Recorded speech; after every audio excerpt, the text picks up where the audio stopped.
काल त्यांच्याकडनं धमकीचे कॉल बिल आलेले. Marathi Bigg Boss winner Suraj चव्हाणला रोस्ट केलंय. म्हणून मी हे नाही म्हणू शकत की मला तुझा कॉन्टेंट आवडतो, कारण नाही आवडत मला तो कॉन्टेंट. तू मला असं बोलली होती तेव्हा ते, मग तू काय उत्तर देशील? तू मी 8वीत असताना माझे बाबा अचानकच रात्री त्यांना एकदा चक्कर आली म्हणून हॉस्पिटलला नेलं, तर त्यांना ब्रेन ट्यूमर कॅन्सर डिटेक्ट झाला. तुझ्या व्हिडिओज मध्ये प्रतीक्षा थोरात कुठेच रिलेट नाही होत.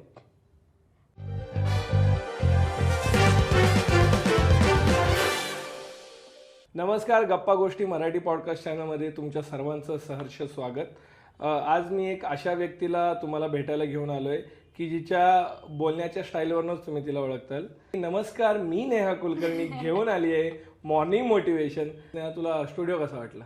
खूप छान आहे आणि सगळंच छान केलं इकडचं. की तू जे हे बोलती ह्या टोन मध्ये की नमस्कार, मी नेहा कुलकर्णी घेऊन आली आहे मॉर्निंग मोटिवेशन, तर मग हा तुझा टोन नॉर्मल आहे की तू बनवलं याच्यासाठी? काय झालं होतं की मी ते असं जोशात चालू केलं आणि ते जोशात असं झालं की नमस्कार, मी नेहा कुलकर्णी आणि मग लोक म्हणायला लागले की अरे हे किती भारी वाटतंय, हे किती मस्त वाटतंय. मग मी दरवेळेला माझी सुरुवात तशीच केली की ओके. याच्यामध्ये असे कोणी जवळचे व्यक्ती आहेत का की हे असं बोलू नको यार, ते चांगलं नाही वाटत अजिबात? नाही म्हणजे, आणि आय डोंट केअर. मला आवडतंय ऍज लॉंग ॲज किंवा माझ्या ऑडियन्सला आवडतंय तोपर्यंत I feel it is nice. आणि यार सकाळी सकाळी असं लोकांना छान वाटतं की कोणीतरी एकदम असं व्हायब्रंट नमस्कार, आणि खरं वाटते की ती मॉर्निंग झाली. हा ओके. मग आता हल्ली सध्या तुझे तसे मोटिवेशनल व्हिडिओ येत नाहीत, त्याचं काही रिझन आहे का? मला स्वतःला मोटिवेशनची गरज पडलेली होती त्यामुळे ओके आय वॉज वर्किंग, माझ्या स्वतःवरती मी काम करत होते. आणि यावर्षी परत येतील आणि यावर्षी ते पेज खूप ऍक्टिव्ह पण असेल माझं, जे मी लास्ट इयर काढलं होतं खरं तर, पण त्यावर व्हिडिओज नाही आले फार. पण यावर्षी आता रोज व्हिडिओ येतील त्याच्यावरती. मग असं काय आहे का की जी नेहमी सगळ्यांना मॉर्निंग मोटिवेशन देती, तिला जेव्हा मोटिवेशनची गरज होती तेव्हा मग तिनं काय केलं? असं फॅमिलीमध्ये असायचं तुला मोटिवेट करतो? म्हणजे माझी आई आणि माझा भाऊ मोटिवेट करतात आणि मी होते स्वतः मोटिवेट त्यांच्याकडे बघून, कारण की एक तर ते स्वतः खूप काम करतात. माझी आई 50s मध्ये आहे तिच्या, तरी पण ती खूप काम करते आणि तिच्या लाईफमध्ये खूप प्रॉब्लेम्स येऊन गेले, तरीही तिने कधी काम करणं सोडलं नाही किंवा असं डिप्रेस्ड होऊन ती बसलेली नाहीये. सो मला ते मोटिवेट करतं की मी पण काम केलं पाहिजे. आणि आय फील की कधी कधी तसा फेज येणं पण गरजेचं आहे लाईफमध्ये, की जिथे आपल्याला मोटिवेशनची गरज पडेल किंवा आपल्याला काहीतरी नवीन करावं लागेल. तर मला असं वाटतं की ह्या फेजमध्ये मी ॲज अ पर्सन खूप ग्रो केलं, म्हणजे इमोशनली असेल किंवा मॅच्युरिटी वाईज असेल लाईफला घेऊन. तर मला असं वाटतं की मी खूप ग्रो केलं त्यामुळे. आणि एकंदरीत तुझी सोशल मीडियाची जी काही सुरुवात आहे की तू ठरवून केलंस की असंच तुला वाटलं करावं म्हणून केलं? सगळं असं खूप, म्हणजे काही ठरवून नाही केलं, सगळं होत गेलं. मी आधी फेसबुकला फोटोज अपलोड करायचे खूप आधी, मी 8th मध्ये असताना, आणि तेव्हा माझे फोटोज खूप व्हायरल व्हायचे. किती वर्षापूर्वी ते? मी 8वीत होते तेव्हा, म्हणजे आय फील बरीच वर्ष झाली असतील. तेव्हा माझे फेसबुकला 13-14 हजार फॉलोअर झाले होते. पण तेव्हा मला ह्यातलं काहीच माहित नव्हतं. मग त्यानंतर मी कॉलेजमध्ये असताना एक मराठी चॅनल आहे, मोठं युट्यूब चॅनल, त्यांनी मला अप्रोच केलं. ते पण असं रस्त्यातनं FC रोडला भेटलो आणि तू येशील का, करशील का? आणि हो करू, असं झालं. तुला शोधतच होते? असं झालं की ये तू, आपण तुझं एक ऑडिशन करू. आणि मग मी गेले ऑफिसला, आणि ऑफिसला जाऊन मी काय, मला आठवतही नाही, पुण्यातच, मला आठवत पण नाही मी काय केलेलं, पण आय एम शुअर मी काहीतरी फालतूच केलेलं होतं त्यावेळेला. आणि ते म्हटले हा चालतंय, करू आपण. मला असा एक प्रश्न आहे की तू म्हणते की ते काहीतरी मी फालतूच केलं होतं, आणि ते मोठं लेबल होतं आणि ते म्हणले छान केलंय, मग याचा अर्थ काय? म्हटलं ओके ठीक आहे करूयात. तेव्हा काय केलं तू? ऍड केलीस? मला ते म्हटले ऑडिशनला ये. मी गेले, असा कॅमेरा लावलेला, लाईट लावलेली, आणि मला आठवतही नाही आता, पण मी असं कोणत्या तरी मूवीतला डायलॉग का कोणत्या असं काहीतरी केलं होतं आणि मी ते केलं तिकडे प्रेझेंट. पण त्यावेळेला मला काही येत नव्हतं, म्हणजे ऑनेस्टली येत नव्हतं, आणि मी कॅमेरा समोर तर कधीच काय केलं नव्हतं. मग तुला त्या लेबलनी काम दिलं काही? दिलं. मी त्यांच्या चॅनलची को अँकर होते. मी अशीच झाले. म्हटलं ओ नाईस. वा, मी ते केलं. फॉर सम रिझन्स मला असं झालं की नाही यार हे नको आता. ओके. मग मी सोडलं आणि त्यांनी पण ओके म्हटले. म्युच्युअली ते असं झालं की ओके ठीक आहे. मी करायचे फक्त. काही फायनान्शियल त्याच्यात काही इन्व्हॉल्वमेंट नव्हती, काही नव्हतं.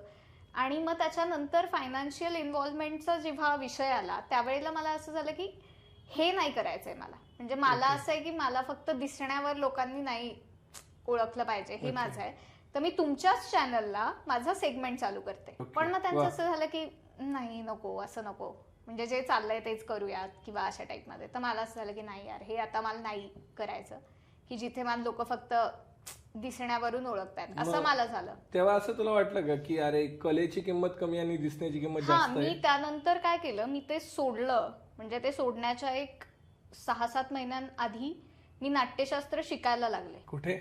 देवदत्त पाठक सर म्हणून आहेत, जे NSD आणि ललित कला पास आउट आहेत. ओके. भरपूर वय पण त्यांचं बरंच आहे आणि बऱ्याच बॉलिवूड आणि मराठी इंडस्ट्रीतल्या खूप मोठ्या लोकांना शिकवलंय त्यांनी. मग मी त्यांच्याकडे जायला लागले. ते गुरुकुल पद्धतीने नाट्यशास्त्र शिकवतात. मग मी 3 वर्ष नाट्यशास्त्र शिकले तो चॅनल सोडल्यानंतर. आणि 3ऱ्या वर्षी बरोबर कोविड आला आणि सगळ्यांच्याच आयुष्यात खूप डेंजरस आहे. आणि त्या वर्षी असं झालं की मी नाटक करत होते 3 वर्ष. मी सोशल मीडियाशी नव्हतेच काही कनेक्टेड. हे असं काही खास रिझन आहे का की नाटक करणारे सोशल मीडियाशी कनेक्ट नसतात बऱ्यापैकी, पण आता आहेत, पण पहिलं त्यांना असं वाटतं की काय हे?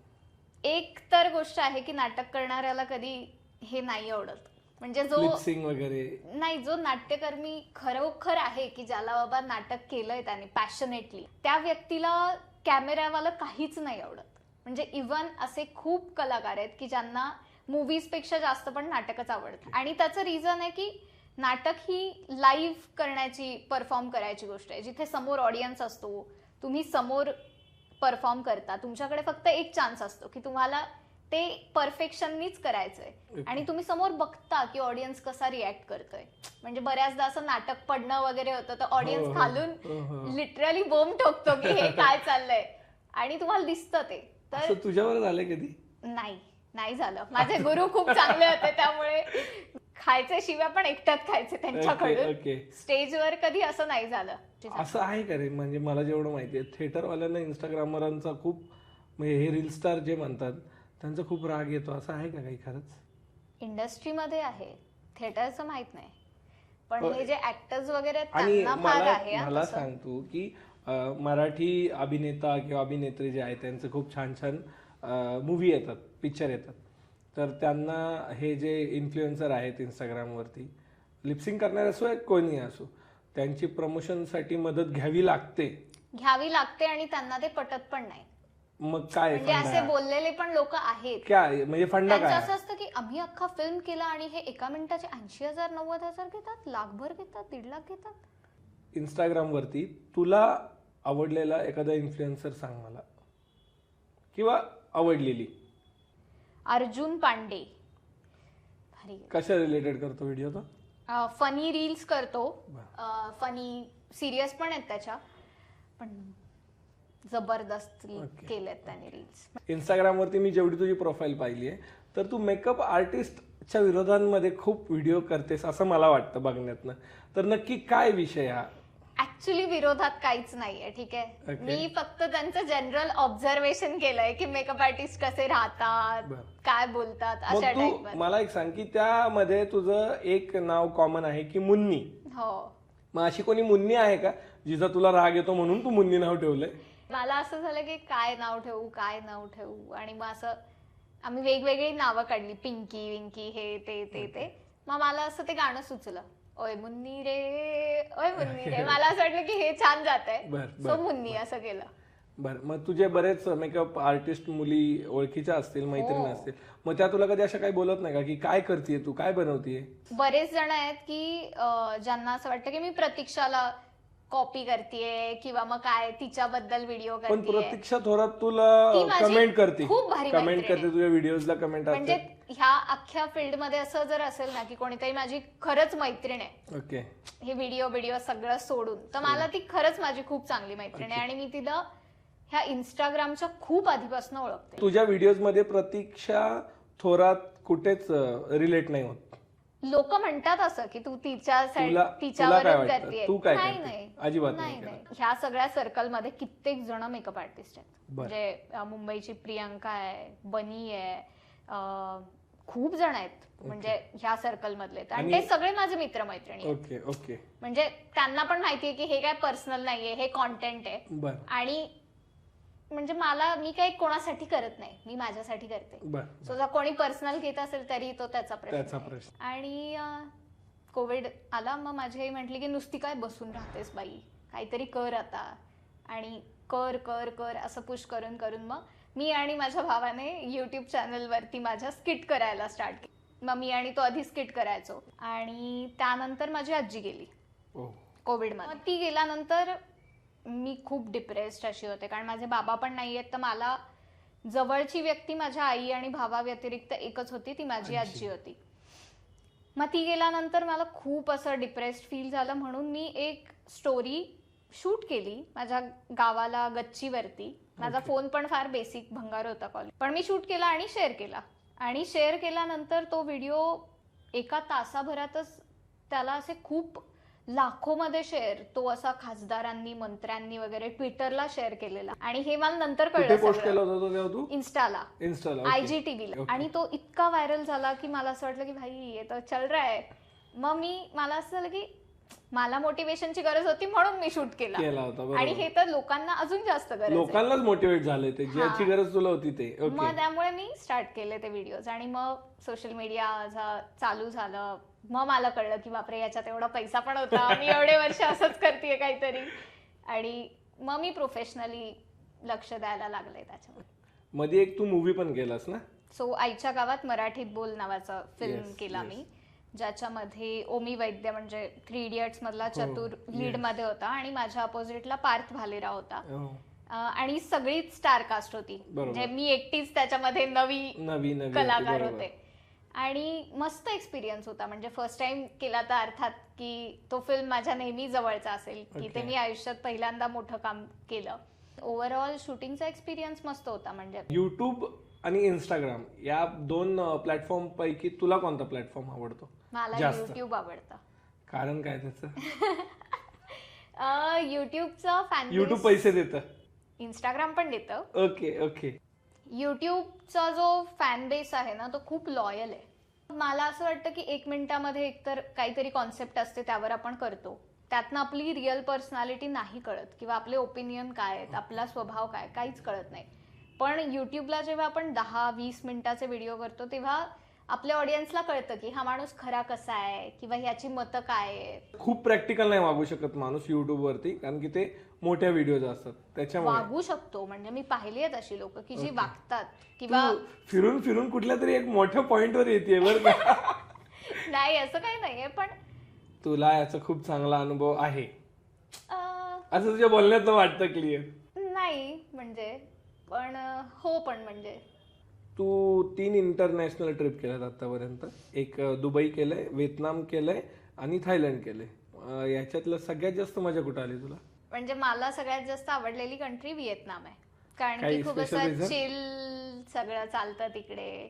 आणि तिकडची लोक अशी 7 वाजता वगैरेच बंद करतात दुकानं. व्हिएतनाम 7 वाजता बंदच होतं. हा, म्हणजे बऱ्यापैकी सगळे बंद करतात, ते स्टॉल्स वगैरे लागलेले. आणि नाईट मार्केट चालू असतात, पण बाकी घर सांगतीये, घराच्या बाहेर असं हे टेबल जसं आहे ना तसं टेबल टाकतात आणि स्टूल टाकतात, सगळे एकत्र बसतात. एका साईडला ते मासे विसे ग्रिल करत असतात आणि मस्त अशी बिअर घेऊन सगळेजण निवांत एकदम फॅमिली शो. अरे मला मस्त मजा वाटली. मग असं झालं का तिकडे की या कुठल्या तरी फॅमिलीत जाऊन जॉईन करावं, असं केलं का तू? हो, केली आम्ही पार्टी. ते अलाउड करतात? आणि आम्ही सपा नावाची एक जागा आहे तिकडे, हिल स्टेशन आहे तिकडचं, तिथे गेलो. तर तिकडे एक पूर्ण मोठी फॅमिली आलेली आणि तिकडे पूल टेबल होतं. तर आम्ही पूल टेबल दोघांनाही खेळायचं होतं, तर एकत्र खेळायला लागलो. मग त्यांनी नंतर त्यांचा फुल पार्टीचा झोन स्टार्ट केला. कोणाची तरी अॅनिव्हर्सरी होती आणि ते काय बोलतायत आम्हाला कळत नाही. त्या लोकांना इंग्लिश येतच नाही. म्हणजे व्हिएतनाम मध्ये तू चांगल्या चांगल्या कॅफेजला पण गेलास ना तरी इंग्लिश येत नाही. काय रिझन? म्हणजे इंग्लिशची एवढी तिकडे वाट लागली, नाहीच वाटत गरज. ते लोकलच लँग्वेज यूज करतात व्हिएतनामीज. तर व्हेजवाल्यांची एवढी मारामारी आहे ना यार. बर. मग मी व्हेज आहे, त्यामुळे मग ते ते सांगताना पण मला हे व्हायचं आणि मग मी व्हेजिटेरियन आहे हा, म्हणून. आणि मग पण आता तुझ्या सांगण्यावर ते वाटलं की फुल चिकन बिकन, मी म्हटलं तू खात असशील. नाही यार, मी काहीच खात नाही, Okay. पण मला ते मस्त वाटायचं की रोज फॅमिली एकत्र येते. ओके, म्हणजे तू कोणीतरी खात याच्यामध्ये सुख शोधतीयस असं आहे. ओके, म्हणजे आराम निवांत, ते मला भारी वाटायचं. मग अशी कोणती गोष्ट आहे की जी तू व्हिएतनाम मध्ये पाहिलीस आणि ते आपल्या भारतामध्ये असलं पाहिजे किंवा झालं पाहिजे असं काय? नाही असं, म्हणजे हे छान आहे की 7ला सगळ्या फॅमिलीने एकत्र यायचं आणि मस्त मजा करायची, बाहेर बसून गप्पा वगैरे. ओके, ते छान आहे. पण आय फील की यार प्रत्येक ठिकाणची काहीतरी वाईब असते, त्यांची ती वाईब आहे. आणि तिकडे आपल्याकडे चहाच्या टपऱ्या जशा आहेत, तिथे बिअरच्या तशा लिटरली टपऱ्या आहेत. म्हणजे एवढ्याशा ह्याच्यात दारूचे ते ठेवलेत आणि ते पीत बसतात वगैरे असं. तर ते त्यांचं कल्चर आहे, खूप नॉर्मल आहे ते, कल्चर आहे त्यांचं. ठीक आहे, खूप नॉर्मल आहे की ठीक आहे, जसं ते कल्चर आहे त्यांचं, तर तिकडे जाऊन कधीतरी एन्जॉय केलं तर बरं वाटेल आपल्याला. आपल्या इथे तसं जर चालू झालं तर काय अवस्था होईल काय सांगताय. तू आता एक मध्ये बिग बॉस वरती पण व्हिडिओ केला होतास, मराठी बिग बॉस वरती. तर मला एक सांग की जर तुला बोलावणं आलं बिग बॉस मराठीमध्ये तर तू जाशील का? पहिला प्रश्न. मी जाईन, पण मला हे नाही माहित की माझी पर्सनॅलिटी किती त्या शोला जाणारी आहे. मुळात मला असं वाटत नाही की ते मला बोलवतील, कारण त्यांना असं ते ड्रामा आणि भांडणं बिणणं असं पाहिजे असतं. आणि मी रोस्ट फार असे मारते ऑनलाईन, पण मला असं नाही वाटत की मी समोरासमोर बाबा किती करू शकतेस. हा, म्हणजे मला डाऊट आहे, करू शकीन मी, ते आहे माझ्यात की एखाद्याला जर डोक्यात गेला तर काहीतरी बोलीन. असं कधी होतं का रे की तू ज्यांना रोस्ट करते कुठेतरी भेटतात आणि कधी असं समोरासमोर झालं की तू मला का रोस्ट केलं, मी तुझं काय केलं, तर असं झालंय का कधी? एकदा एक ते म्हातारे आजोबा होते, त्यांना मी रोस्ट केलेला. ते शिव्या द्यायचे आणि तर मला त्यांच्याकडनं धमकीचे कॉल बिल आलेले. ओके, तू घाबरली फुल्ली? नाही, मला ते म्हणे की काढ व्हिडिओ, नाही तर हे ते. मग ते स्वतः बोलायचे ते असे? नाही, त्यांचा कोणतरी होता तरुण पोरगा आणि मग मला अशी धमकी वगैरे आली. मग मी म्हंटल की नाही काढणार मी, काही करा तुम्ही. ओके, मग त्याच्यानंतर परत काही कॉल? मग काही नाही, मग त्यांनी जरा मला रोस्ट करण्याचा प्रयत्न केला, पण फार भंगार होता तो. म्हणजे हास्यास्पद काही नव्हतं त्याच्यामध्ये, फक्त असं असतं ना, शिव्या दिल्या बाबा पोरीला एखाद्या, डिसरिस्पेक्टफुल मॅनर. रोस्ट हे काय आहे हे कळायला पण थोडी बुद्धिमत्ता लागते, म्हणजे उगाच शिव्या दिल्या तर ते रोस्ट नाही होत. ओके, आपण समजूयात की तू बिग बॉस मध्ये गेलीस तर तू अशी नॉर्मल आहेस तशीच खेळशील की काही ठरवून जाशील आणि मग तिथं तू खेळशील? ठरवून वगैरे मी नाही जाऊ शकत, मला असं ते माइंड गेम्स वगैरे नाही जमत. मी जसं आहे तसं, म्हणजे सिच्युएशन जशी येईल तशी मी वागेन. तू मला सांग की तू आतापर्यंत जे काही सोशल मीडियावरती प्रयत्न करते, एवढं रील्स करते, मॉर्निंग मोटिवेशन करते, युट्यूब करते, हे कुठल्या तरी सक्सेससाठी करते ना. आणि मग तो बिग बॉस मध्ये जाऊन जर मिळणार असेल किंवा एखादी पायरी चढणार असेल वरती तर? मी म्हंटले ना तुला, मी जाईन. तू मध्ये एक व्हिडिओ केला होता की मराठी बिग बॉस असं आणि भाऊचा धक्का बघून तर मला धक्काच बसला. मग जर समजा रितेश सर त्यावेळेस तुला विचारतील की असं तू का बोलली होतीस, की तू का केलंस, आता तू माझ्या समोर आहेस, तर तुझं काय मत आहे, तसं उत्तर काय असेल? आता बिंग ऑनेस्ट, ह्यानी मला तिकडे शिव्या पडतील हे मला माहितीये, पण मी माझी ऑनेस्टी नाही सोडू शकत. तू मांजरेकरांसोबत जर कम्पेअर केलंस तर तुला पण असं वाटेल की यार मांजरेकर बेस्ट होते. कारण की बघ, मला असं वाटतं की त्या शोच्या होस्ट मध्ये एक असा तो रुतबा आणि बाबा मी भाई किंग आहे हे वाला जो ऍटिट्यूड आहे तो थोडासा पाहिजे. म्हणजे जसं हिंदीमध्ये सलमान आहे आणि मराठीमध्ये मांजरेकर आहेत तसे, बरोबर, की त्यांच्या पुढे नाही बोलू शकत कोणी. ओरडले जरी, म्हणजे रितेश देशमुख ओरडले तरी नव्हता असं वाटतं तुला? ते ओरडणं पण मला असं वाटायचं की ठरवून. तुला जो वाटला तोच विनर झालाय की तुझ्या मनात कोणी असं होतं की नाही बाबा हा जिंकायला हवा होता, असं आहे काय? मला निकी वाटत होती की जिंकावी. कारण काय? ती आहे बिग बॉस मटेरियल. ओके, म्हणजे तिच्याकडे सगळं आहे. ती ग्लॅमरस होती, ती ड्रामा पुरेपूर द्यायची त्या शो मध्ये, तिने भांडणं केली, तिने लव्ह अँगल आणला. आणि आय फील की एक असतं बिग बॉस मटेरियल, आणि चांगलं किंवा वाईट पेक्षा ते इम्पॉर्टंट आहे त्या शो साठी. जसं आता राखी सावंत, मला वाटतं माहिती आहे बिग बॉस मटेरियल, की ती एकटी जरी त्या घरात सोडली तरी ती एंटरटेन करेल. तर ते मला निकी मध्ये वाटायचं. मग मला असा एक प्रश्न आहे तुला, की जसं तू म्हणलीस की तू तुझा खरेपणा शक्यतो नाही करणार, तू काही ऍडजस्ट, तू जशी आहेस तशी वागेल. मग जसा सूरज चव्हाण जिंकलेला आहे तर तो पण नॉर्मलच त्याचा स्वभाव त्याने ठेवलाय ना, की त्यांनी कुठली ऍक्टिंग केली नाही असं नाही वाटत केली, नाही. नाही केली. कारण की तो सोशल मीडियावर पण तसाच दिसतो आणि बिग बॉस मध्ये पण तो तसाच होता. तर मग तो विनर झालाय. तुला काय वाटतं की ती निकी झाली पाहिजे होती? का वाटतं त्याचं रिझन हे आहे की बघ, एक असतो गेम प्लॅन. ओके. आता त्या शो मध्ये प्रत्येक जण जिंकण्यासाठी येतं आणि त्या शोचा जो फॉर्मॅट आहे त्याची पर्सनॅलिटी निकीची होती. बर. सूरज खूप साधा होता, खूप चांगला आहे तो, म्हणजे मलाही तो आवडला ऍज अ पर्सन. ओके. भले मी सुरुवातीला त्याला रोस्ट केलं असेल किंवा काही, पण एंड पर्यंत असं झालं की मला पण त्याच्याबद्दल एक सॉफ्ट कॉर्नर क्रिएट झाला आणि मला पण त्याच्याबद्दल रिस्पेक्ट आला. ओके. कारण त्यांनी पूर्ण सीझन मध्ये कोणत्या मुलीला काही चुकीचं बोलला नाही किंवा कोणी कसंही वागलं तरी तो त्याचा खूप मर्यादा पाळल्या त्याच्या. तर ऍज अ पर्सन मला तो आवडला, खूप आवडला. पण as a big boss material बोलशील किंवा ज्याने खरंच तो शो जिंकण्यासाठी खूप मेहनत घेतली असा कंटेस्टंट म्हणशील तर मला ती निकी वाटली. कारण का खरंच तिने सगळ्या वेने ट्राय केलं होतं की ती जिंकेल किंवा ती त्या शोला पुरेपूर TRP देईल. तर म्हणून मला वाटतं की ती पाहिजे होती. असं समजत आपण की तू Marathi Bigg Boss winner Suraj चव्हाणला रोस्ट केलंय आणि एक दिवस रोस्ट केलाय. हो मग तेच ना केलंय. येस आधी पण येस. हा राईट. आणि तो आता विनर झाल्यानंतर भेटला एकदा. तू मला असं बोलली होती तेव्हा ते, मग तू काय उत्तर देशील? तू मी काय एकटी नाही जी त्याला त्याच्या कॉन्टेंट वरून बोलले असेल. बर. पण कॉन्टेंट आणि तो व्यक्ती ह्याच्यामध्ये खूप फरक असतो. म्हणजे आता मी रोस्ट करते म्हणून मी काय आल्या गेलेला असं चल हे ते असं नाही करत. पर्सनॅलिटी एक वेगळी आहे. तर मी त्याला बोलताना पण हेच बोलीन की बाबा मला तू ऍज अ पर्सन छान वाटलास, आवडलास मला तू, किंवा तुझ्यातला साधेपणा मला आवडला, तुझे मर्यादेत राहिलास ते आवडलं. पण म्हणून मी हे नाही म्हणू शकत की मला तुझा कॉन्टेंट आवडतो, कारण नाही आवडत मला तो कॉन्टेंट. ते पर्सनल मत आहे माझं आणि ते प्रत्येकाचं असू शकतं काही ना काही. असं नाहीये की प्रत्येक जण फेमस आहे म्हणून तो प्रत्येकाला आवडलाच पाहिजे. मी फेमस आहे, मला हेट करणारी लोक पण आहेत खूप. आता सध्या तुझ्या मनामध्ये मिसळ बद्दल जी काही भांडणं चालू आहेत पुणे मुंबई, त्याचं काय, म्हणजे काय असं विशेष कारण आहे? मला पर्सनली नाशिकची मिसळ आवडते यार, खरंच आवडते. हे काय म्हणजे तू प्रमोट पुण्याला केलंय आणि आवडते तुला नाशिकची मिसळ? तू तो व्हिडिओ जर पाहिला असशील तर एंड मध्ये आम्ही दोघे म्हणतो की जाऊ दे चल नाशिकला जाऊ मिसळ खायला. हा बाय, पाहिलंय मी, पाहिलंय. तर मग मला नाशिकची आवडते पर्सनली. मी पुण्यात राहत असेल तरी मेन तर मी पुण्याची नाहीये खरं तर. म्हणजे पुणेकरांचे खूप आशीर्वाद आहेत माझ्यावर की ते मला खूप फॉलो करतात. मला एक सांग, तू एक तर व्हेजिटेरियन आहेस, त्याच्यामुळे तुला मोमोज आवडतात, तुला पिझ्झा आवडतो, तुला बर्गर पण बऱ्याच वेळा आवडतो, म्हणजे मी पाहिले. मग हे सगळं व्हेज मध्ये तुला आवडतं? मिळतं यार व्हेज मध्ये. आवडतं तुला? आवडी नाही का ती तू? तर मी व्हेजच खाते. मला सांग, तुला जर तू कधी नॉनव्हेज खाल्लंच नाही, तू व्हेजच खातोयस, बरोबर, तर तुझ्याकडे चॉईसच नाही. असं कोणी आहे का सोबत? कोणी असल्यानंतर असं म्हणतं का, तू कोणाला तरी विचारलं नॉनव्हेज वाल्याला की तुला काय व्हेज घेऊ का नॉनव्हेज, तर असं कोणी डायलॉग मारला का तुला की शेर घासपूस नाही खाता वगैरे असं काय?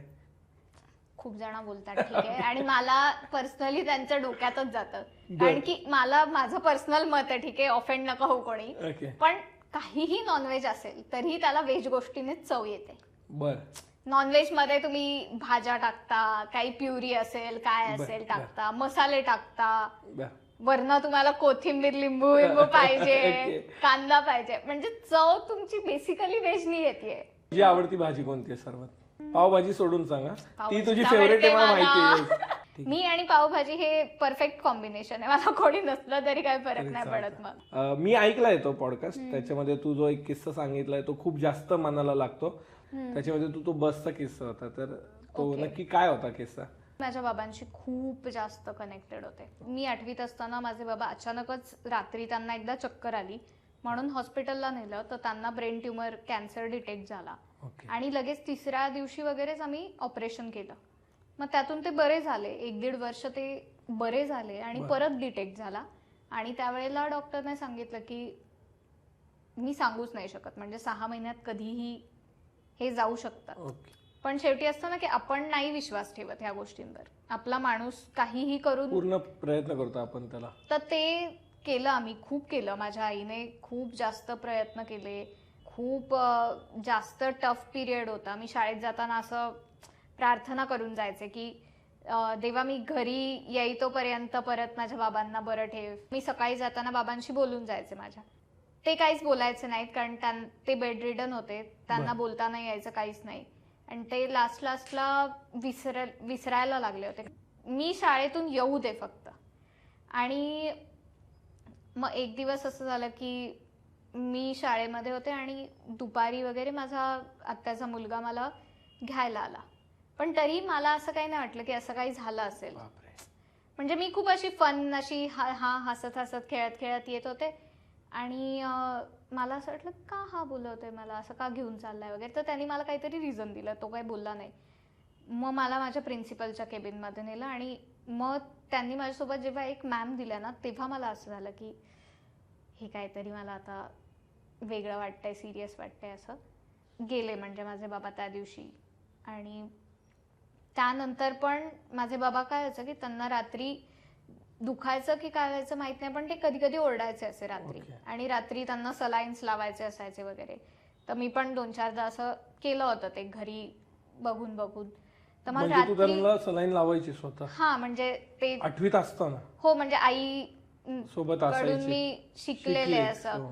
त्याच्यानंतर पण मला असं ते ऍक्सेप्टच नव्हतं झालं की यार गेलेत माझे बाबा आणि नाही येत आता. आणि एक दिवस मग शाळेतून आम्ही रिटर्न येत होतो काही दिवसांनंतर, महिन्यानंतर. माझ्या स्कूल बसमध्ये अजून एक नेहा नावाची मुलगी होती. आणि आम्ही आलो घराच्या जवळ आणि आमचे जे बसचे ड्रायव्हर होते काका, ते म्हटले की अगं नेहा तुझे बाबा आलेत. आणि इन दॅट मुमेंट मला हेच नाही झालं की नाही येत माझे बाबा. मी पळत पळत पुढे गेले, असं झालं की आलेत माझे बाबा. आणि त्यावेळेला मला स्वतःलाच इतकं घाण वाटलं की यार गेलेत माझे बाबा आणि maybe I should accept this now की नाही येणार कधीच ते. मग मला नंतर रिअलाइज झालं की अरे ही नेहा मी नाहीये, तिचे बाबा आले. एक असतं ना, बाप असतो की आपण डिपेंडंट असतो त्याच्यावर. आपल्याला माहित असतं की काही झालं तरी आहे आपला बाप आणि काही झालं तरी कुठेही कमी नाही पडू देणार आपल्याला. मग त्या दिवशीपासून म्हणजे माझ्या आईने मला कधी काही कमी केलं नाही. मी शोधतीये असा माणूस जो मला माझ्या बाबांचं पण प्रेम देईल आणि मी ज्याच्या जीवावरती रिलॅक्स राहू शकते, डिपेंडंट राहू शकते. गप्पा गोष्टी करून तुला कसं वाटलं? नाईस, मजा आली.